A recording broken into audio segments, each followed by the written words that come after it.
It is now 6:30. We'll call the meeting to order, and we'll start with item 1, which is a roll call.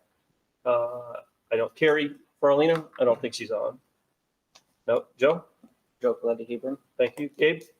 Gabe Marks Hebron. Thank you. Eric? Eric Shevchenko, Andover. Thank you. Mary? Mary Kucheski, Marlboro. Thank you. Pam? Pam Farrington, Marlboro. Great, thank you. Mike? Mike Sharon Hebron. Thank you.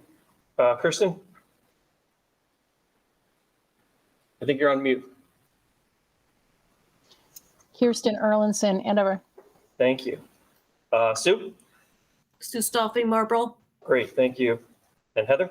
Heather Summer, Hebron. Great, and Mike Morris, Hebron. I forgot I'll stand for the Pledge of Allegiance. What's the flag again? Right there. Oh, right from there. I pledge allegiance to the flag of the United States of America and to the republic for which it stands, one nation, under God, indivisible, with liberty and justice for all. All right, if you'll bear with me, we'll move on to item 3, public comment. Hebron, Andover, and Marlboro community engagement and attendance at Board of Education public meetings is welcome. The public comment segment of the meeting agenda is set aside so the Board of Education may receive public comments. Procedurally, public remarks will be limited to 3 minutes, and citizens will be asked to identify themselves. Because the Board of Education is limited by the Freedom of Information Act to discussing only matters on the agenda, the Board of Education is not permitted to engage in a discussion of the comments presented. And Gabe, if I could lean on you to just keep time for us, thank you. So at this time, is there anyone present that would like to give public comment? Physically present? No?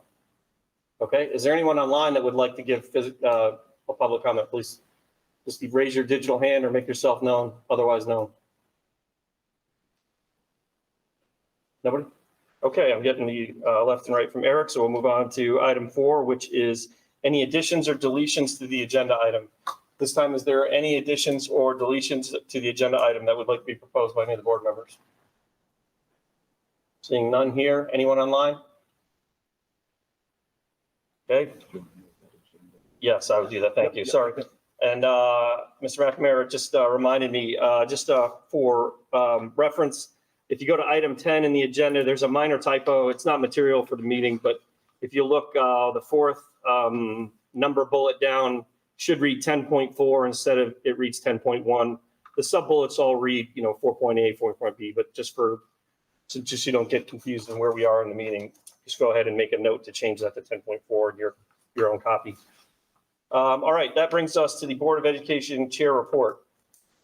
So I think is it convocation, is that right? Correct. Convocation is coming up here very shortly. We'll have teachers back in the building, and very shortly after that, students. I unfortunately cannot participate in the convocation this year, which I feel terrible about, but there's a family obligation that prevents me from doing so. So the thing that I would just share ahead of time, and hopefully the teachers and everyone else, the staff will all get this for what it's worth. It's not a whole lot different than last year. I mean, our challenge is it's not about what goes on in the classrooms. I mean, if you look at all the statistics for our school, we do very well when our kids are in the classroom and teachers are teaching and staff is supporting.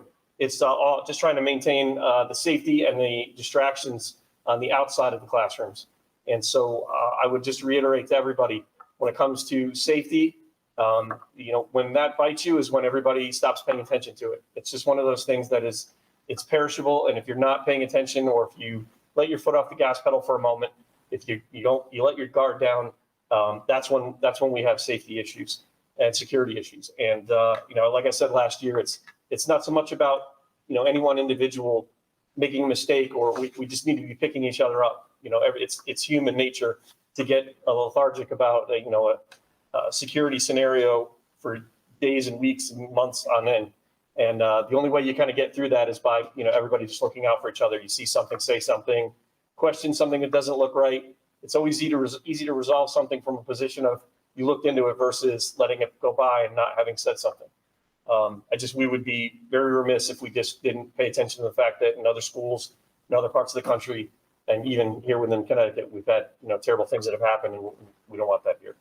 And then the only other thing I would say is that last year was rough. We had the first part of the year started off with some frankly, unpleasant and terrible things that went on. And I think that the students, the staff, the administration, to the board, to the extent that we were involved in it, all did what I think was appropriate to do and continues to do that. And I think we made some progress, just making sure that we're being respectful towards everybody that's here in the school and looking out for each other. And I would hope that we can capitalize that and keep moving it forward. And I'm confident that everybody involved will be doing that.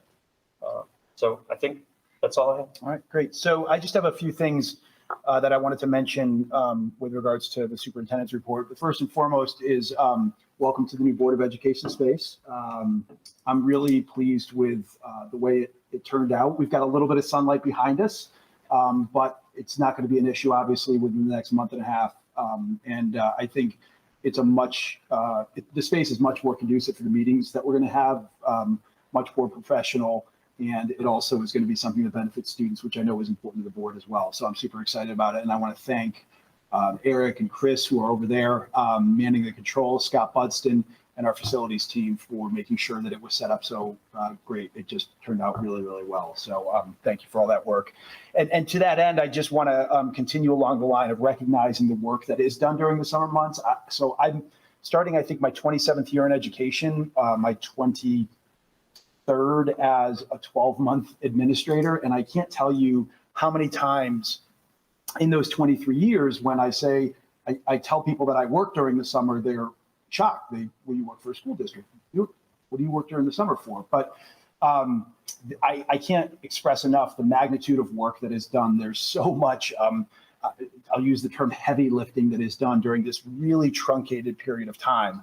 From our facilities and maintenance department later on in the meeting, and within your board packet, there is a comprehensive list of the summer projects that were completed. And Michael Schlehofer and his team were obviously intimately involved in all those things and working with and arranging for contractors to come in and do a lot of things. And again, I'll recognize them later, but I want to make sure that I mention them.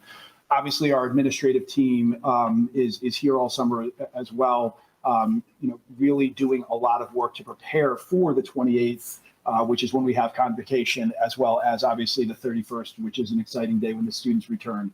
All of our 12-month staff, I don't want to miss anybody. I want to talk about our secretaries and clerical staff who are, often thought of as the backbone of the school and making sure that, all the things are done with regards to scheduling and parent communication. And just there's so much stuff that happens in our front offices. Eva and her accounting team are doing things like, making sure that we have all the necessary materials and resources to actually operate and function. It's just, there's a lot of stuff that goes on during the summer. And I just want to thank all of those people that are involved.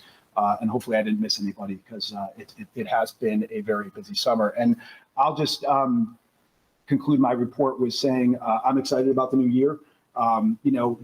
Education is a unique field in the sense of there is a clear stop to every year and a clear opening to every year. And I've always found that to be a unique thing about working in this field because it's an opportunity for a fresh start.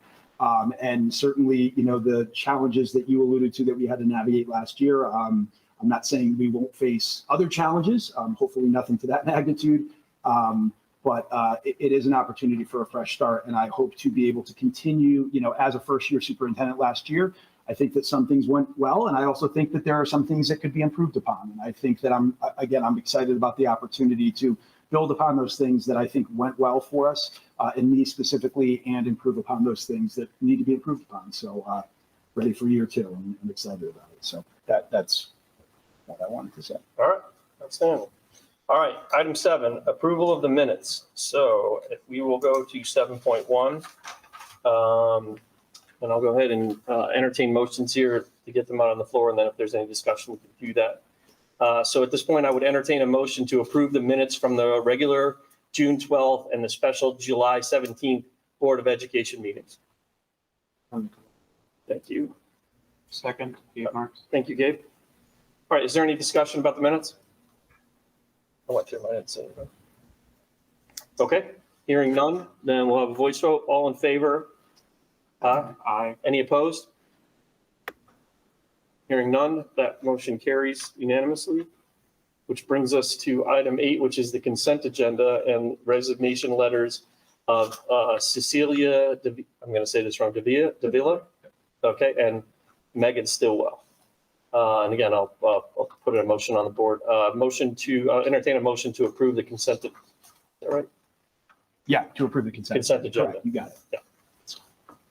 Thank you, Heather. Is there a second? I'll second. Thank you, Mike. Is there any discussion? We wish them well. Yeah, absolutely. Yep. Yeah. We Yeah. appreciate their contributions and wish them all the best to everything. Okay. Hearing no other discussion, all in favor? Aye. Aye. Any opposed? Hearing none, that motion also carries. Which brings us to item number 9, which is old business, and 9.1, which is the update on the irrigation well project. So I specifically wanted to include this as a separate agenda item. As I said earlier, there is an agenda item where we're going to discuss summer facilities projects update. This is within that list, but I felt that this was one that we have been, this was a special summer project because this was a special summer project that really brought a resolution to an issue that we started to contend with last fall. When our irrigation well for several of our athletic fields went from, I think, about a 30 to 35 gallon per minute yield to about a 6 gallon per minute yield, the well ran dry. And it has been quite a road we've traveled down in order to get to where we've been. We did an initial fracking of that well. The yield didn't increase that much. We did a drilling of a second well, which didn't yield the results that we were hoping for. Then we fracked that well, and essentially we are at a good place right now. So where we are is we've tied those two wells together. We're averaging about 30 gallons per minute for a yield, which is sufficient to provide irrigation to those athletic fields, which is obviously a crucial element for moving forward in any way, shape, or form with our fields projects that we've been discussing at length for the past year. So I just felt that it was something that deserved a separate agenda item, and I'm very excited that we have gotten to the place where we are. So, and I just want to thank members of the facility subcommittee who has helped navigate through this, as well as the entire board for their support in helping us get through this issue. So it's a good resolution, good outcome. Not that I know anything about it, but was it the fracking of the second well, or was it just the general rain? No, Crazy it was rain the fracking of the second well. well. One of the things, I mean, I've learned so much about this, you know, where basically you'd think you get a ton of rain this summer, and that's really helped with the ground, but that doesn't really have any impact. No It impact takes whatsoever. No? months and months and months and months for it to get into those aquifers and make any difference. All right, well, good. Yeah, I want to second what Colin said. Michael Schlehofer and others involved, obviously the administration did a fantastic job juggling and dealing with bad news on a regular basis when it came to the well drilling. It was always, what is our backup plan going to be? And I think that foresight gave us the opportunity to look ahead and have options available to us. So it really was an excellent team. Okay, any other questions or comments from the board? Which brings us to 9.2, which is a second reading of the following policies. First up is 5215, the student dress, red line, and final copy, which would be enclosure 9.2A and enclosure 9.2B in your packet. So again, let's put a motion out, and then if there's any discussion, we can certainly have the discussion. So at this point, I would entertain a motion to approve policy 5125, student dress as presented. Thank you, Eric. Is there a second? Thank you, Heather. Okay, any discussion?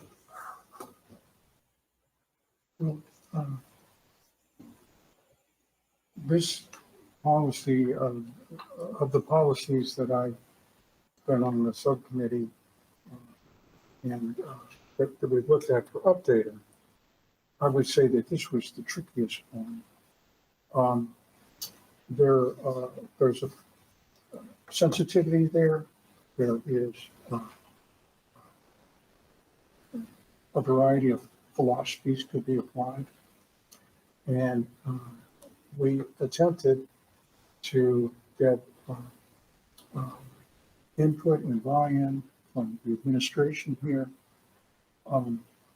It's difficult to say that we have made a perfect document here. I think that we've got a much improved document. And, you know, now we live with it for a while and see if there is more to be done in the future. But I think for the purposes of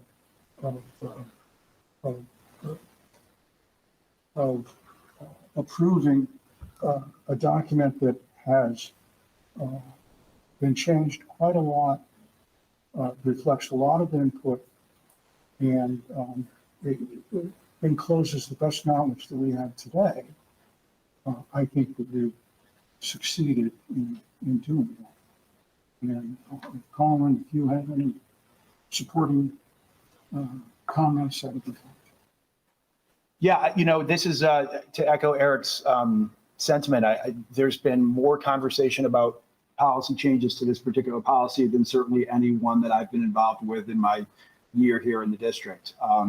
You know, this is something that I'm happy with the outcome. I think that it meets the needs of the different stakeholders that were involved in the conversations. I will tell you as well that I've not had as many sets of eyes reviewing the policy to make sure that I am not making a decision in a bubble or making, you know, expressing opinions that have not been validated. I have worked closely and appreciate so much the support of building administrations like Dr. Cerruti, Dr. Breisgeld, Mr. Mader, Ms. Bell, Ms. Pomerantz. They've spent a great deal of time meeting and talking and reviewing this.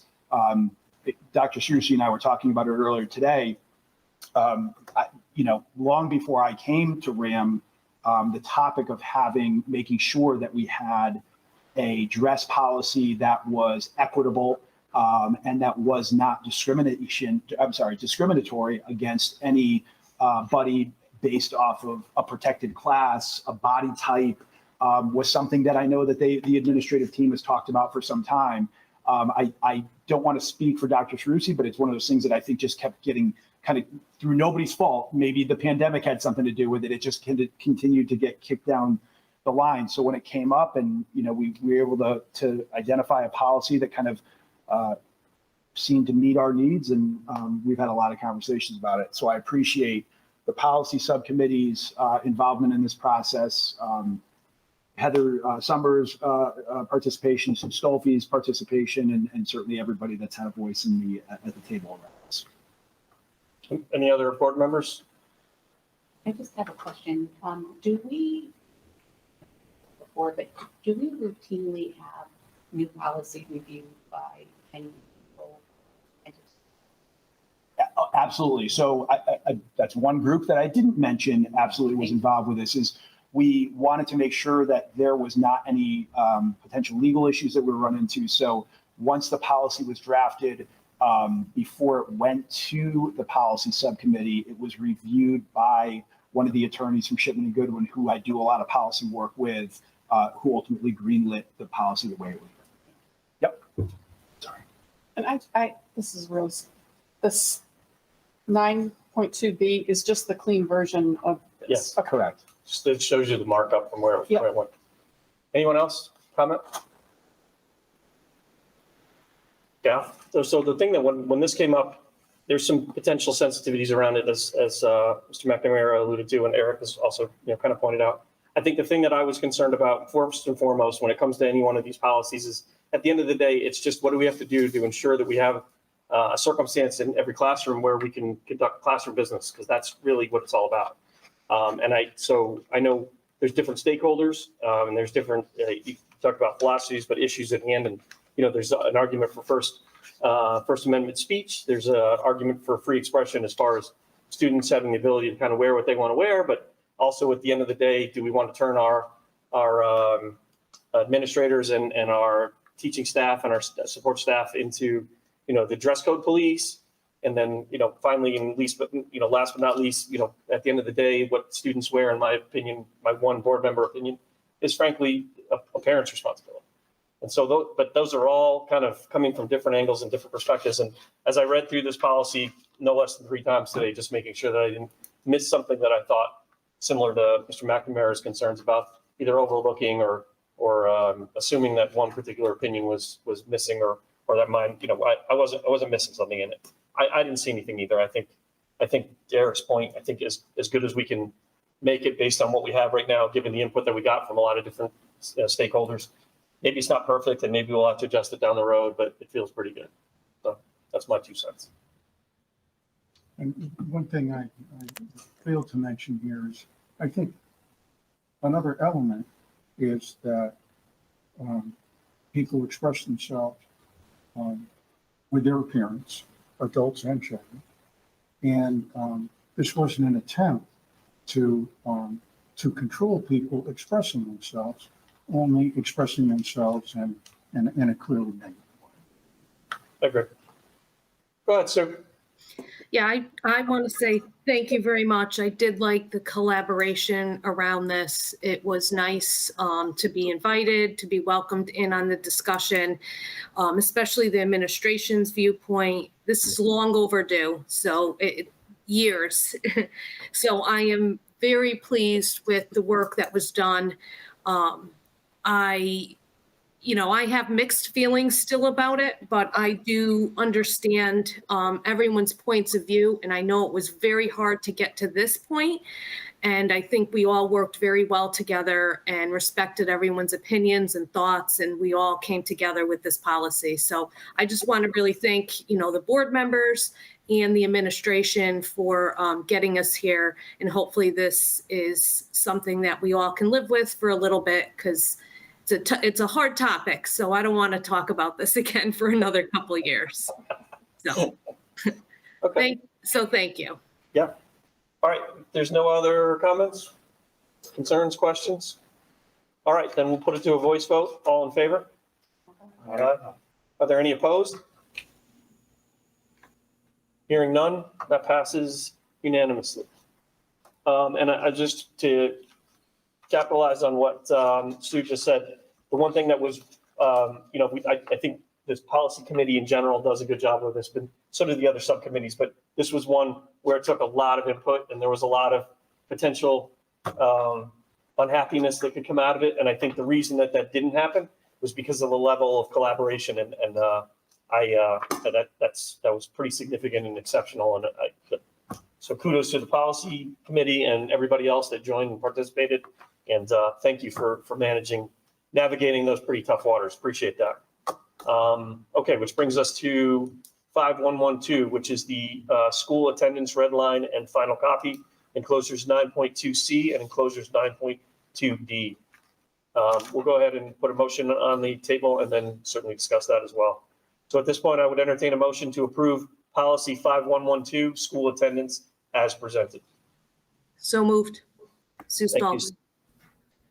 Is there a second? Thank you, Heather. All right, is there any discussion?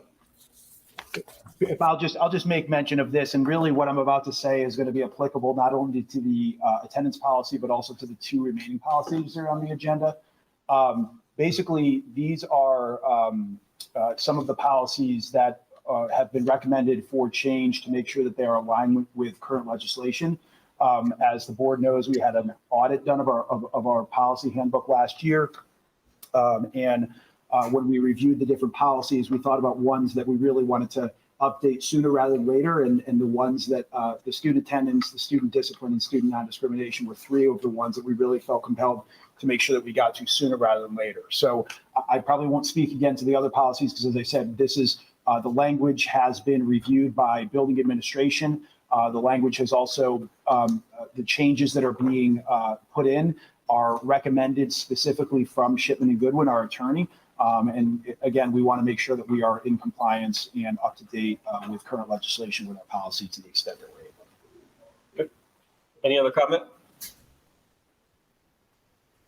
Hearing none, we'll have a voice vote. All in favor? Aye. Any opposed? Hearing none, that carries unanimously, which brings us to 5114, the student in-school suspension and expulsion red line and final copy, which is our enclosure 9.2E and enclosure 9.2F. We'll entertain a motion. I would entertain a motion to approve policy 5114, student in-school suspension, and expulsion as presented. So moved. Thank you, Heather. I need a second. Second. Thank you, Sue. Any discussion? Hearing none, we'll have a voice vote. All in favor? Aye. Aye. Any opposed? Hearing none, that carries unanimously as well. Which brings us to 5500, non-discrimination students. Red line and final copy, which is enclosures 9.2G and enclosure 9.2H. We'll entertain the motion to approve policy 5500, non-discrimination students as presented. Thank you, Mary. Is there a second? Eric, thank you. Is there any discussion? Hearing no discussion, we'll have a voice vote. All in favor? Aye. Aye. Aye. Any opposed? Hearing none, that carries unanimously as well. And I will just, as we close out talking about policy here in this item, I would just like to say thank you to the policy committee in general. To Mr. McNamara's point, that audit generated a similar avalanche of new work that needed to be done from a policy perspective, similar to the avalanche of work that the audit that we do to generate the capital improvement, kind of plan, and how especially the facilities committee is constantly working on those kind of things. And so I don't think everybody completely understands the amount of extra work that goes on that isn't necessarily just these meetings and then all the extra meetings that go on to make that happen. And I really appreciate all your effort from both of those committees on moving us forward in these kind of things. And this policy stuff has been definitely long overdue. There's things in there that are years old, to Sue Stolfi's point, that need addressing. And so this is a pretty healthy share of policy to tackle in such a short time. So appreciate all that work.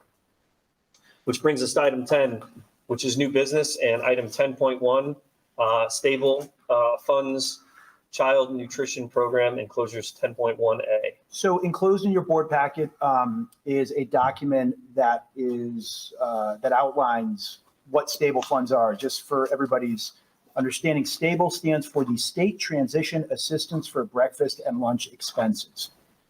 And so, as the board knows, over the past couple of years, free lunch has been offered to schools, by schools across the state as a result of the global pandemic. The board may recall that last year, where there was a very small window of time where the funding for free breakfast and lunch for students eclipsed and went away, and then the state was able to find funding to continue to support that. And we were able to implement that back here at RHAM, and I think that certainly it'd be hard to argue that it's a bad thing to do, to offer an opportunity. Having proper nutrition is a huge foundation for learning, and I just think that it was a good opportunity for us to continue that for students. That the funds for that for free breakfast and lunch eclipsed at the conclusion of the 22-23 school year, and we were going into this summer thinking that lunch prices were going to kick in as they had done in the middle of last year. Just a few weeks ago, we received word from the state of Connecticut via this memo that I've provided for you in your packet about the funding. And the stable funding is $16 million that is being given to the state of Connecticut from federal American Rescue Plan Act funds. And that money has been made available to the Connecticut State Department of Education, who's created this program. And essentially what the stable funds will enable school districts to do is provide free breakfast for every student, one free meal for breakfast for every student who chooses to get it. It's reimbursable funds from the state.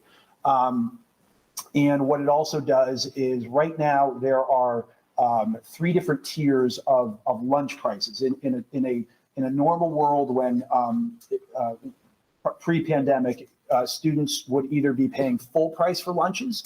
They might be, and if they qualified for it, they could potentially pay reduced price for lunches, or they might qualify for free lunches. What the stable funds are also doing is they are making anyone who qualifies for reduced lunch prices to be basically get lunches for free. Again, another great benefit. So it is something that when we found out about it, we opted into this, and it was just something that I wanted to bring to the board's attention. Right now, they are saying that this funding will be available to school districts for the duration of the year. So as last year, we had that period of time where it was like, we used it until it ran out, and then once it ran out, it went away, and then it kicked back in. As it stands, they're telling us, nope, the funding will last for the entire school year. So I think it's a great program. I'm excited to be able to do it, provide it for our students for breakfast, for all of our students, and for those families who would benefit from it, who would qualify for reduced lunch. That's great. Is there a motion that goes along with it? There's not, No, right, because okay. we opted into it. It was something that we had. I can't remember what the date. The 18th. The 18th of August was when we Okay. had to make sure that we opted into it. Yeah, We yeah. knew we were going to have a board meeting. Yeah, okay. Was that somebody, was that a board member trying to chime in? Okay.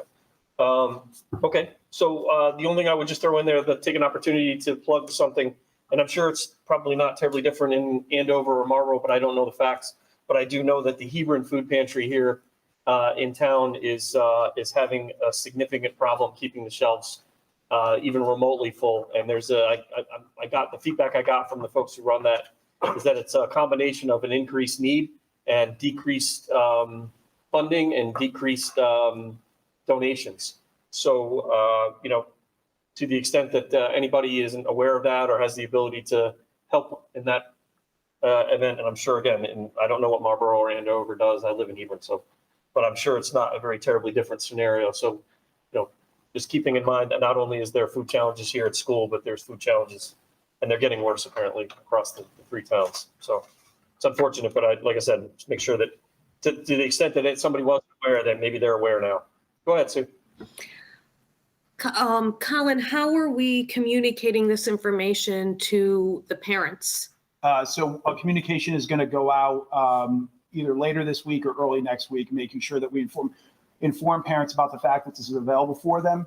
The other thing, obviously, we always send information out about how to apply for free and reduced lunch, and we're going to make sure that we include, obviously, that information in the communication that goes out to families.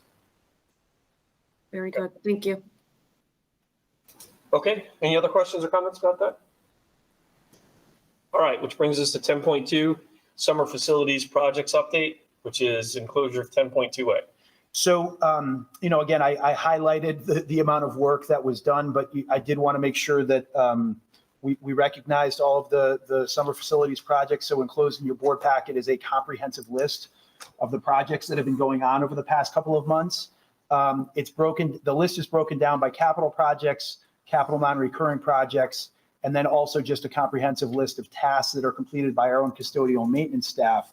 And as I said, it is an extensive list, and I just wanted to reiterate my praise for Mike Schlehofer and his staff for the work that they do to accomplish all of that in a very truncated period of time. I remember showing up to work the day after graduation, and I thought I was at like a construction zone. It was like literally the day after, and I think I made a comment to Eva, and she looked at me. She's like, "Well, what do you think we're going to do?" No rest for the weary. And I know I've talked to Heather a couple of times that you take your daily walks, and it has been it's like a beehive of activity around. They were actually, I don't know, it might have been the sidewalk people on Sunday mornings. They were here, and they're early. They're like, "Oh, we don't want to miss the heat," But there was always something happening. So did I read this right? The walk-in coolers, they finally showed up. Only showed up. All right, so then we can do the floor, right? Is that? It's scheduled for tomorrow. All right, wow. We're good. We've been talking about walk-in coolers since I got on the board. So, it's been that long. Yeah, okay, cool. Okay, great. Okay, any questions or comments? Indoor air quality HVAC review. So they completed the review last week. Sorry, no, I want to say Monday. No, today's Monday. So yeah, last week, Thursday. They walked out the door on Thursday. So the report is not finished as of yet. Sure. Well, I think that'll be very interesting because it's some very extensive reviews. I understand it. And, we'll see where we stand. Okay. All right, that brings us to 10.3, which is the subcommittee meeting calendar for 2023 and 2024, enclosure 10.3A. Yeah, so that enclosure is a draft of a subcommittee meeting calendar for the 23-24 school year. The schedule, it really follows the same one that we've used over the past couple of years. I modeled last year's off of the one from the previous year. As the board can see, there are meetings that I have tentatively scheduled for the beginning of September as well. I'll communicate with the subcommittee chairs to discuss possible agenda items. I've already had a conversation with facility subcommittee meeting chair. We will have a meeting, and I'll talk to the others as well and figure out if there are going to be agenda items. I felt it was better to put them on the calendar and then discuss if there's a need for those with the different subcommittee meetings, different subcommittee chairs. So we're ready to jump right back into the fray. No rest. Is there, do you give any thought to maybe trying to program in the budget meetings? I think last year it worked out. We were able to work around the budget meetings. So I think that if we had the good thing is that the subcommittee meetings do have a degree of flexibility. No, I mean, the subcommittee meetings are fine. I'm just saying. Oh. I mean, I know they're not subcommittee, but they compete with the fine. Why don't we, it's a great call. Why don't that's something that Eva and I draft and have prepared for the September meeting? Yeah. My apology, I misunderstood. It's not a subcommittee meeting, but I mean, Yeah. it competes for some of those subcommittee nights, or it did in the past, so. The one thing, obviously, that I did not schedule, I have the four of the 5 subcommittees. The other one is the negotiation subcommittee. We'll have one negotiations this year. I would anticipate starting, just from a timeline perspective, probably around like December-ish. It's going to be our negotiations with our non-certified staff. Okay. So I'll be in touch with that subcommittee as we get closer. Dave has something here? I just wanted to mention, it looks like Mondays and Wednesdays are fairly clear during the budget time period, so I would suggest that those days be used for the most part. In full disclosure, the board members themselves were incredibly thoughtful about not holding these extra meetings on Mondays. Okay. In some part for me, but that's not an issue anymore. Yeah. So if Mondays are, Wednesdays then. but Mondays and Wednesdays probably are fair game. But in the past, just everybody was really nice about not adding more Mondays because Mondays were a terrible thing, specifically for me. Right. But yeah, you're right. Mondays and Wednesdays are pretty fair. And I think in past, Sue could probably tell you, but I think in the past Mondays there was extra Monday nights, wasn't it? Yeah. Okay. So one of the things that is not reflected, I believe, on this calendar are the board meetings past either January or December. Yeah, because they won't get voted on. until Because they don't get voted upon until the meeting. So Yeah. those meetings will get filled in, the once a month Monday, with the new board. presumptions, yes, Yeah. with the new board. Yeah. Okay. All right, any other questions, concerns? All right, which brings us to 10.4, which are the financials. 10.4A, the year-end financials report. So in your packet, you're going to find 10.4A. Basically, this is unaudited, so I'm going through right now and I'm finalizing the year-end report for the state of Connecticut that has to be finalized by September 1st. Otherwise, there's a fine if it's not finalized. So I'm projecting that there's a net favorable position of 1.647.880. Less a projected shortfall in revenue of $163,154, leaving a revised projected net favorable position of 1.4 million. The key factors that were driving the net projection or the net favorable projection is the amount of staff movement that we had. We have an available amount of $818,413 just in unallocated personnel, which basically I rolled up any available salaries that were not being utilized and the benefits that went with them. In addition, we had a driver shortage for bus drivers. So due to combined runs, we had some substantial savings there. But in your memo, you can see the highlighted areas of where the majority of the money was. The revenue shortfall was, it's a blessing and a curse at the same. So our high cost special ed movement of students. So if they move out of district, we do not get the money that we budgeted for revenue. So that's where the shortfall came from there. In addition, during the audit, it was recommended that the way that we transfer the $35,000 for utilities costs from food service to the district is not considered, not necessarily a revenue. So it's handled a different way. So moving forward to the fiscal year that we're in as of July 1st, that was reduced during the budget process. So we won't have that again. So at year end or at audit, and once we finalize the audit, the board during budget season will be able to keep 2%, which is estimated to be $609,720. The remainder would go back to the 3 towns as an offset credit to their budgets.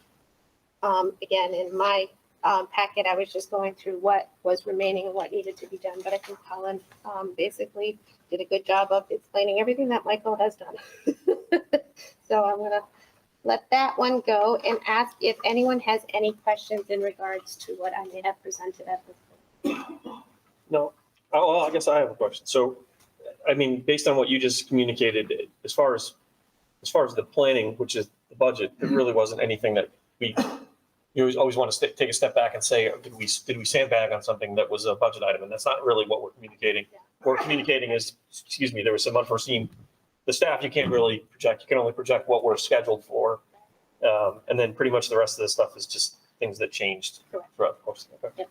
It's always good. I mean, I know I learned Eric has some experience being on the finance board down in Andover. And so some of the times he takes the time to explain things in these meetings that I forget. It's actually some people do watch occasionally.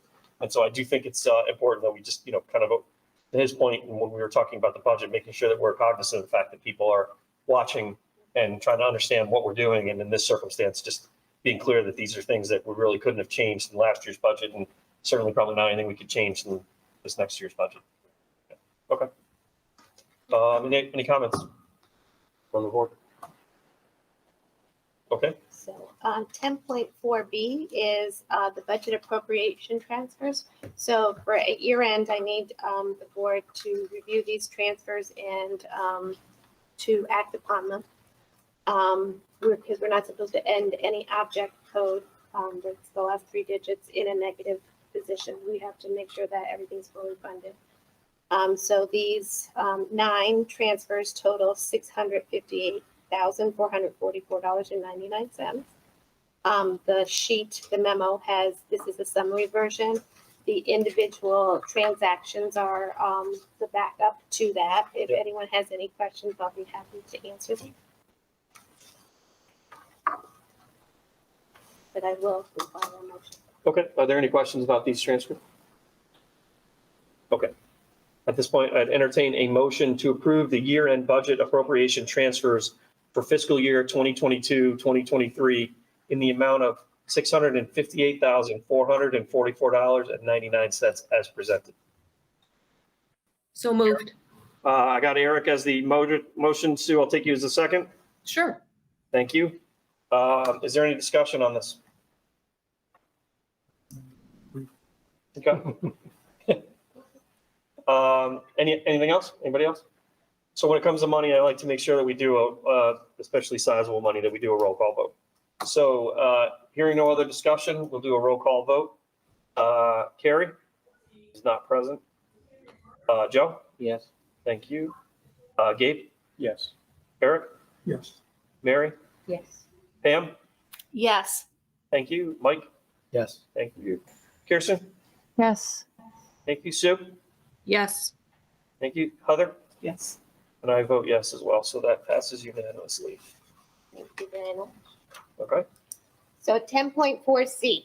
So in finalizing the capital non-recurring projects and or the CIP projects, but this one is in particular to just capital non-recurring for the audit and making sure everything was finalized. As you might remember or recall, that DOT project was finally closed. So we have some available funds there. It totaled $72,531.78. And I would respectfully request that the board transfer that into or reallocate, that it would be a reallocation into the CNR unallocated fund.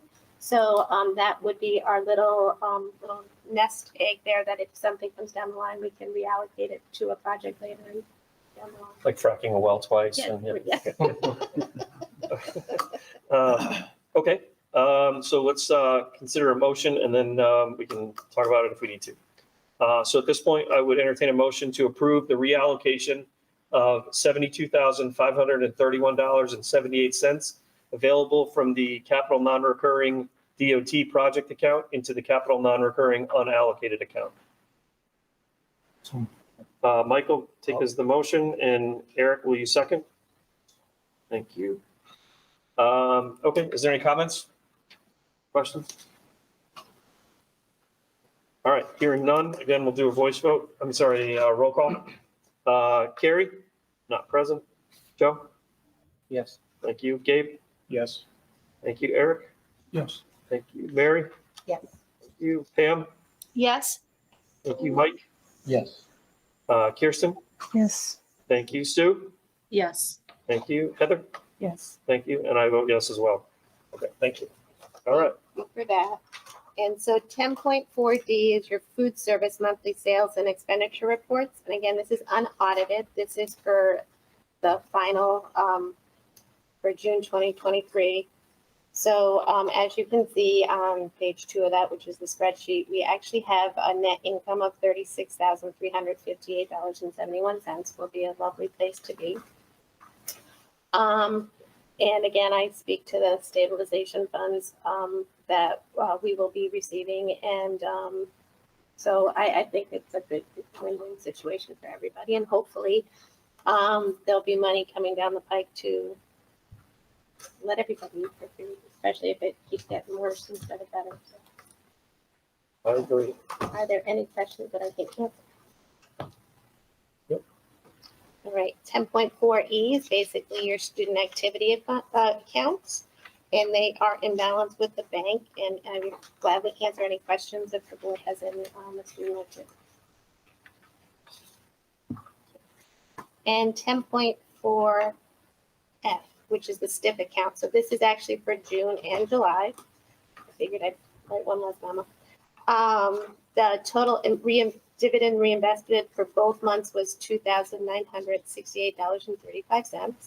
I was actually quite impressed with the yield, the daily yield amount. Yeah, It's doing really well. it's So, but if there are any questions, I gladly answer them for the work.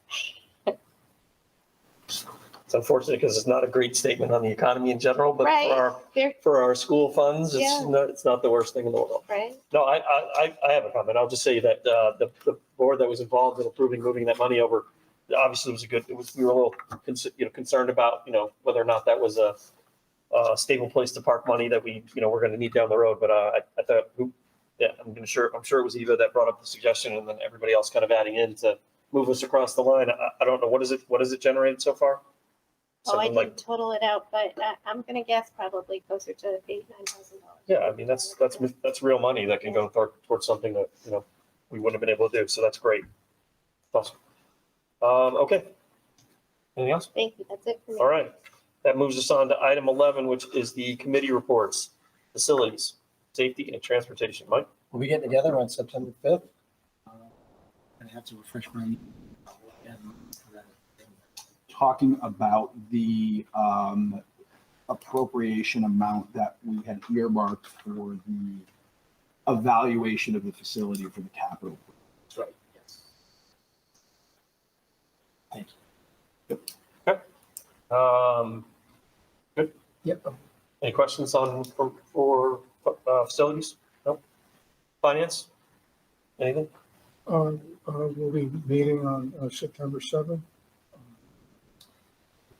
We're enjoying our lack of, I could study here for a period of time. And we'll be charging our batteries. All right. Sounds good. Negotiations hasn't met, I don't think, No. but Nope. here shortly. Policy, I know Carrie's not here. Eric or Gabe, did you have anything to add? Yeah, it looks like next meeting's on the 5th, same day as facilities, so we'll be, what sort of policies are going into, but. There was a a daunting list. There is a daunting identified list. by Yeah, Chip and Goodwin, so we can feast on those. yeah. Okay. Well, I like the fact that you guys prioritized even some of the more challenging ones, and certainly the ones that are probably likely to be more more problematic earlier than later. But I like the prioritization of the list too. Okay, which brings us to program and communication. Mary, anything? No, if we have agenda items, we will be meeting next on September 7th. Great. Which leads us to facilitators. Carrie is not here for CABE. I would just say EastCon continued to meet over the summer. The only thing that they really is they continue to try and improve on their kind of financial standing and just keep going through the same struggle that I think they do every year, which is to try and get to the point where they can continue to provide the services and things that they do, which again, every time I have another board meeting with them, I'm surprised, I'm shocked with a new thing that they provide that we don't, as a board member here in the school, I never see, but they're here doing it or they're providing that service or whatever. So they're pretty important in general to the region that they serve. So it's great. It's pretty eye-opening and awesome to have them there. Sue, go ahead. Yeah, I just, in the absence of Carrie, I know that I received some emails about the CABE conference in November. And I think there's early registration. So if anybody wanted, to go, I would, submit that request in because I think we get a discount, right, Colin, if we register early? We do. I believe that Jessica had sent an email out to board members. I'd spoken to her about it. I can confirm. If she hasn't, yes, we can get an early registration. If she did not send that email out to you all, I know we had discussed it and I can have her do that. And if it's something that people wanted to do, it's usually the event is the Friday and Saturday, the week before, the week leading up to Thanksgiving. If that makes sense. Yes. So. Yeah. If you're, I know I think, I'm not sure if Kirsten, you were around for last year's or Pam, maybe, but if you haven't had an opportunity to go to do it, I've done it. I think I went twice. It was it was interesting, and I think it's a good thing for a board member if you have the ability to go. And just to make sure everybody's clear, there's funding that is programmed into the budget for making this kind of professional development available for board members. So you really just have to let Colin and Jessica know, and then they can coordinate signing up for you and all that. So it's not something you have to pull out of your pocket. Yep. Okay. So that brings us to item 12, which again brings us to public comment, and bear with me. Hebron, Andover, and Marlboro community engagement and attendance at Board of Education public meetings is welcome. The public comment segment of the meeting agenda is set aside so the Board of Education may receive public comments. Procedurally, public remarks will be limited to 3 minutes, and citizens will be asked to identify themselves. Because the Board of Education is limited by the Freedom of Information Act to discussing only matters on the agenda, the Board of Education is not permitted to engage in a discussion of the comments presented. So at this point, is there anyone physically present that would like to present public comment? Okay, there's only one person physically present. She's shaking her head no. So just go back up to our digital attendance. If you would like to make public comment, just make yourself known. Either raise your digital hand or speak up. And I'm getting the left and right from Eric, which means no, which means that we will move on to item 13, which is informational items, which is 13.1, calendar of events. Colin, anything? Yeah, so as I stated earlier, the big event is twofold: convocation and PD. Everybody coming back and breathing some life into the building on the 28th, and then a whole lot of life coming in on the 31st. And I am mourning the loss of another summer, but I'm excited about the start of the school year. So it's good.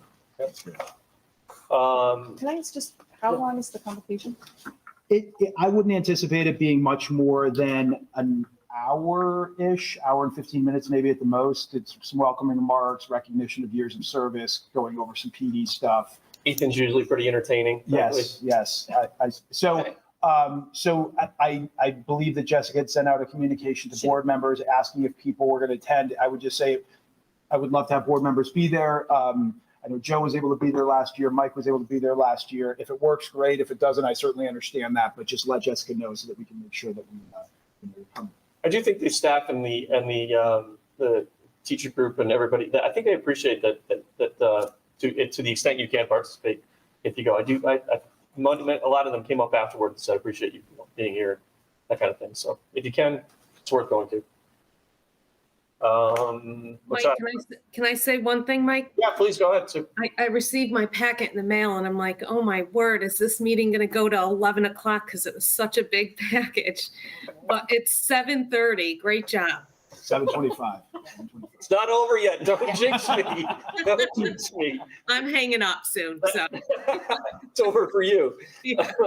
So that brings us to 13.2, which is the student in school and out of school suspension report. Any, Yeah, no, really no new trends No, since, no. since June, no, you know? no.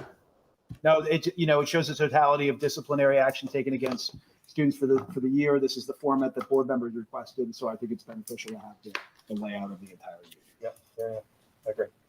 Okay, and that brings us to item 16, which is an adjournment. I will entertain a motion to adjourn. Well moved. Come on, don't make me work for it, Gabe, okay? Is there a second? Thank you, Heather. Any discussion?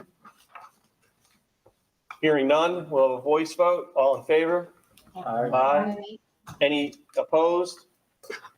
Hearing none, this meeting is adjourned.